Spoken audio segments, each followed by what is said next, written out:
Jadi usulan penerima bantuan sosial itu kita serahkan kepada daerah. Jadi kami tidak melakukan verifali. Jadi kami hanya cek, mencocokkan dengan data kependudukan. Oke, begitu cocok maka kemudian kita terima. Nah, jadi sesuai dengan undang-undang kita kembalikan verifali data itu ke daerah. Jadi kalau ini kenapa tidak terima, maka daerahlah yang berhak memberikan usulan kepada kami. Contohnya kemarin juga di lapangan, Bu, ini kenapa dihapus? Ternyata setelah kita cek, ternyata daerah yang menghapus, bukan kami yang menghapus.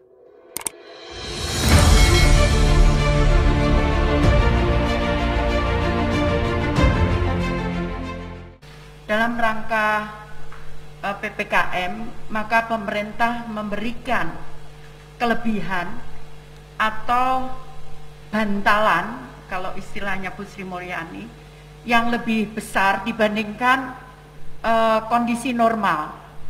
Kondisi normal, pemerintah memberikan 2 jenis bantuan yang dikelola oleh Kementerian Sosial di luar kementerian yang lain, yaitu BPNT atau bantuan pangan non tunai atau kartu sembako yang melalui e-warung.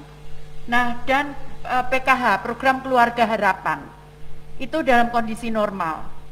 Kemudian pada saat COVID, maka pemerintah menurunkan bantuan sosial tunai.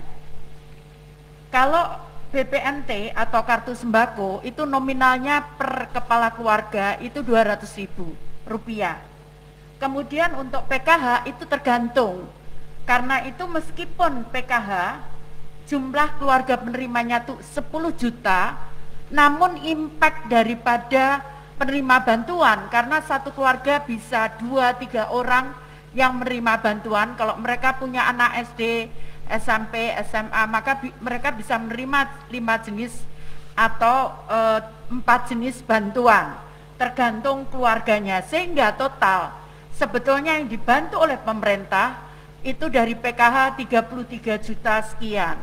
Jadi bukan hanya 10 juta keluarga penerima, karena itu menyangkut jiwa.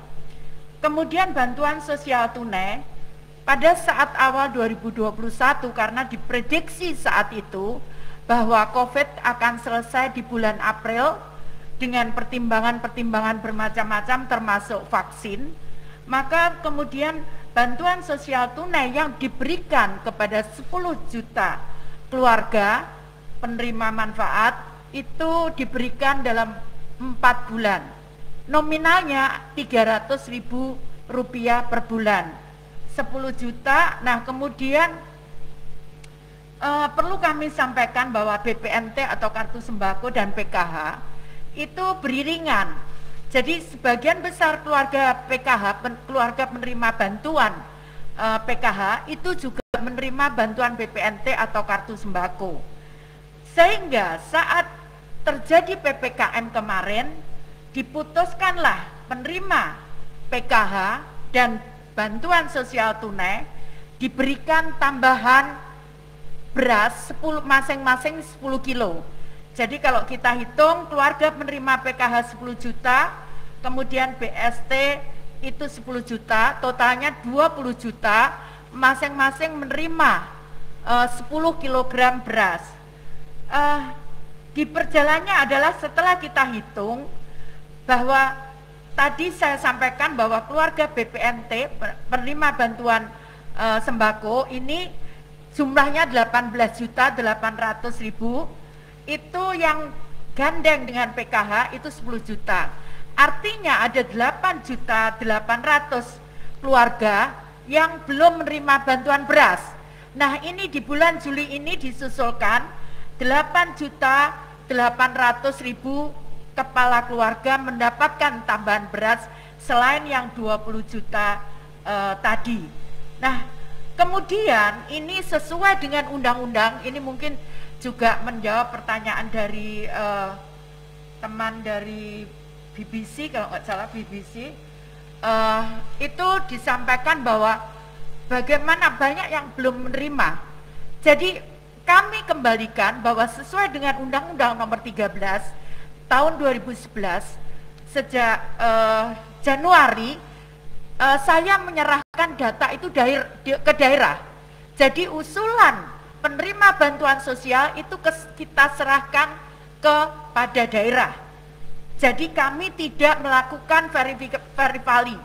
Jadi kami hanya cek, mencocokkan dengan data kependudukan. Oke, begitu cocok maka kemudian kita terima. Nah, jadi sesuai dengan undang-undang kita kembalikan verifali data itu ke daerah.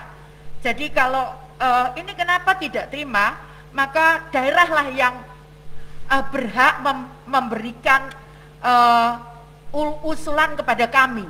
Contohnya kemarin juga di lapangan, Bu, ini kenapa dihapus? Ternyata setelah kita cek, ternyata daerah yang menghapus, bukan kami yang menghapus. Jadi seperti itu, jadi kita kembalikan sesuai dengan undang-undang amanat Undang-Undang Nomor 13 Tahun 2011 tentang fakir miskin. Kemudian untuk pula menampung tadi saya sampaikan semenjak saya menjadi menteri, maka usulan itu adalah dari daerah. Ternyata ada penambahan jumlah kurang lebih 5,9 juta kepala keluarga yang diusulkan baru oleh daerah untuk menerima bantuan. Nah, 5,9 juta ini juga kami usulkan kepada Kementerian Keuangan untuk mendapatkan bantuan sebesar 200.000 per bulan. Itu akan diberikan mulai Juli sampai dengan Desember.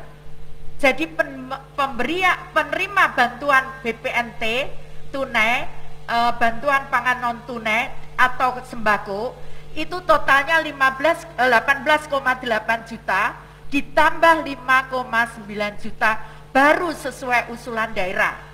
Jadi nanti menerimanya karena masih baru, menerimanya bulan Juli sampai dengan Desember. Kemudian karena BPNT, keluarga penerima BPNT atau kartu sembako itu nominalnya 200.000. Kalau PKH itu tergantung jumlahnya, bahkan ada yang bisa menerima 1 juta lebih kemarin. Itu tergantung item di dalamnya, ada lansia, ada disable, ada anak dan sebagainya. Nah, karena BPNT ini menerima hanya 200.000, maka akan diberikan tambahan selama 2 bulan, 2 kali, jadi 2 kali sebulan, 2 bulan, totalnya 2 bulan. Jadi mestinya dia hanya nerima 12 bulan, namun kemudian ditambah lagi 2 bulan, jadi 2 kali 200.000, sejumlah penerima 18.800.000.